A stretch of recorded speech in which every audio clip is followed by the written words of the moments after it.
Hi guys and welcome to another episode of Case File Stories। 2009 के आखिरी कुछ महीनों में यूएस के ओक्लाहोमा में रहने वाला एक छोटा और सिंपल सा परिवार अचानक गायब हो गया। 4 साल बाद जब पुलिस को उनकी लाश मिली तो लगा कि शायद अब सच सामने आएगा, लेकिन जो मिला उसने जवाबों से ज़्यादा सवाल खड़े कर दिए। क्या ये कोई मर्डर था या कोई शैतानी रिचुअल या खुद उनकी कोई प्लानिंग, ये आज तक नहीं पता चला। ये स्टोरी है द जेमिसन फैमिली की। तो चलिए शुरू करते हैं बिना किसी देरी के। अक्टूबर 2009 में बॉबी जेमिसन और उनकी पत्नी शर्लिन ने डिसाइड किया कि वो ओक्लाहोमा से बाहर जाकर एक सिंपल और शांत लाइफ जीना चाहते हैं। उन्होंने घर खरीदने की बजाय रेड ओक नाम के एक जंगल के पास 40 एकड़ की ज़मीन खरीदने की सोची।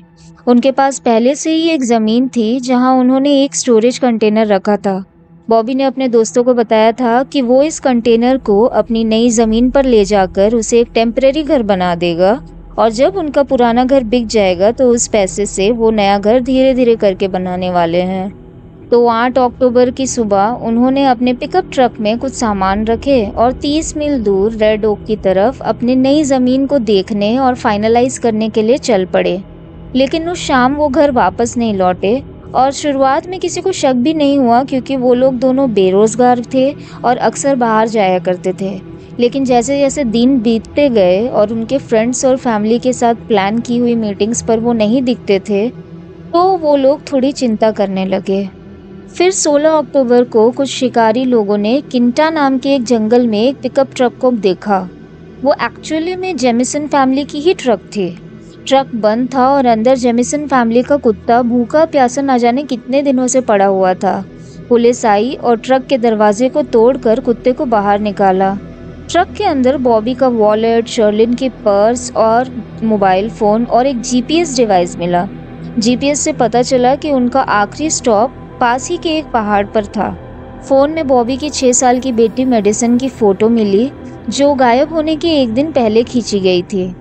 ट्रक में ना तो कोई लड़ाई के निशान थे, ना खून था, ना कुछ टूटा हुआ था। लेकिन सबसे शॉकिंग चीज़ ड्राइवर सीट के नीचे मिले $32,000 थे जो इंडियन करेंसी में 25 लाख रुपए होते हैं। ये बात अजीब थी क्योंकि वो लोग फाइनेंशियली बहुत परेशान थे और किसी को नहीं पता था कि इतना पैसा उनके पास कहाँ से आया। पुलिस और कंफ्यूज हो गई क्योंकि ट्रक में इतना सारा पैसा बस यूं ही पड़ा हुआ था और उन्हें क्राइम या वायलेंस की कोई भी निशानी नहीं मिली, बस फैमिली गायब हो चुकी थी। जांच आगे बढ़ी तो और सवाल उठने लगे। पुलिस उस पहाड़ तक पहुंची जिस पर उनका लास्ट जीपीएस लोकेशन मिला था। उनको वहां उनके पैरों के निशान तो मिले, लेकिन वो भी टाइम के साथ मिटने लगे थे। पूरे इलाके की सर्च की गई जिसमें हेलीकॉप्टर, सर्च डॉग और 300 लोकल भी शामिल थे, लेकिन कुछ नहीं मिला। इसके बाद पुलिस ने उनके पुराने घर की तलाशी ली और वहां जाकर उन्हें कुछ अजीब सा मिला। स्टोरेज कंटेनर पर काला जादू और बिल्लियों से जुड़ी अजीब सी ड्राइंग्स बनी हुई थी। घर से एक बड़ा सूटकेस और एक बंदूक गायब थे, लेकिन ना तो ट्रक में ये चीज़ें मिली ना ही सीसीटीवी फुटेज में दिखा। सीसीटीवी फुटेज में पुलिस ने नोटिस किया कि बॉबी और शर्लिन बड़े अजीब तरीके से चल रहे हैं। वो चुपचाप है, बिना एक दूसरे से बात किए कई बार एक ही जगह में खड़े होकर एक ही जगह देख रहे हैं। वो कुछ सामान लाकर अपने पिकअप ट्रक में रखते, फिर वो सामान वापस से पिकअप ट्रक से उठाते और घर ले जाते और फिर वापस से घर से वो सेम सामान लाते और पिकअप ट्रक में वापस रखते।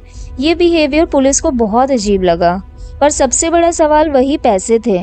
ना तो ट्रक में उन्हें रखा जाता देखा गया, ना ही कोई बैंक ट्रांजैक्शन मिली, ना ही सीसीटीवी फुटेज। कुछ लोगों ने कहा कि शायद वो पैसे ज़मीन की डील से होंगे, लेकिन जो उन्हें जानते थे वो इस बात को मानने को तैयार ही नहीं थे।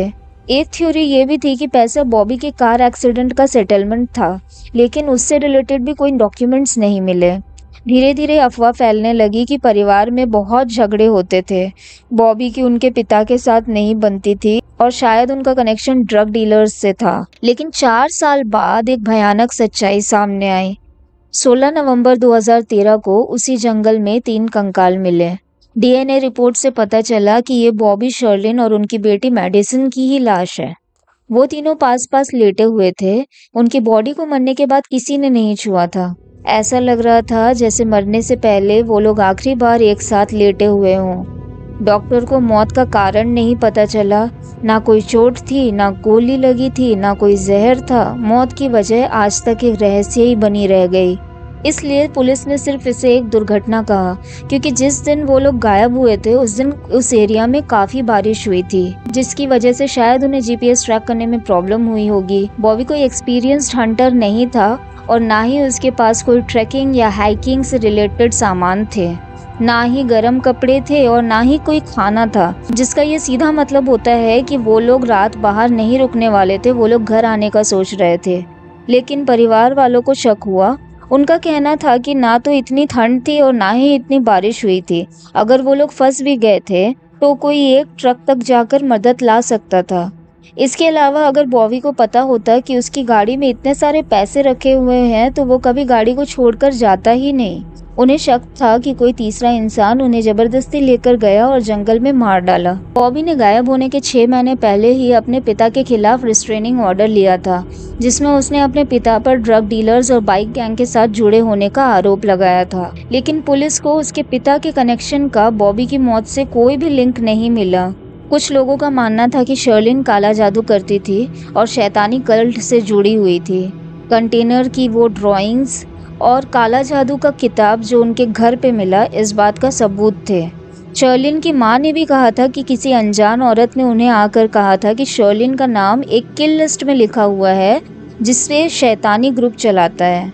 और एक अजीब बात ये भी थी कि पुलिस को एक 11 पेज का खत मिला जिसमें शर्लिन ने बॉबी को मारने की बात कही थी। लेकिन फिर भी जहां उनकी मौत हुई वहां पे हथियार भी नहीं थे, ना कोई खून था, ना कोई गोली के निशान थे। इन सारे थ्योरीज में कोई भी पूरी तरह से सही नहीं लगती। हर थ्योरी में कुछ बात सही लगती है और कुछ नहीं। सच्चाई क्या है ये आज तक किसी को नहीं पता चला। शायद कुछ लोग जानते होंगे लेकिन अब तक चुप हैं। मुझे सबसे ज़्यादा बुरा उनकी 6 साल की बेटी मेडिसिन के लिए लग रहा है। उनकी बेटी का उस सिचुएशन में उनके साथ होना भी एक थ्योरी हो सकती है। शायद मेडिसिन को चोट लगी होगी और तबीयत खराब हो गई होगी, जिसकी वजह से बॉबी और शर्लिन ने उसे अपने साथ रखा था और फिर वो तीनों फंस गए। या फिर अगर कोई थर्ड पार्टी इन्वॉल्व हुई होगी उनके साथ, तो मेडिसिन की जान बचाने के लिए उन्होंने थर्ड पार्टी की सारी बात मानी और मदद के लिए पुकार भी नहीं पाए, जिस वजह से तीनों मर गए। चाहे कुछ भी हो, अगर कोई सामने आकर गवाही नहीं देगा तो ये केस कभी सॉल्व नहीं होगा। स्टोरी सुनकर आपको क्या लगता है, ऐसा क्या हुआ होगा उनके साथ?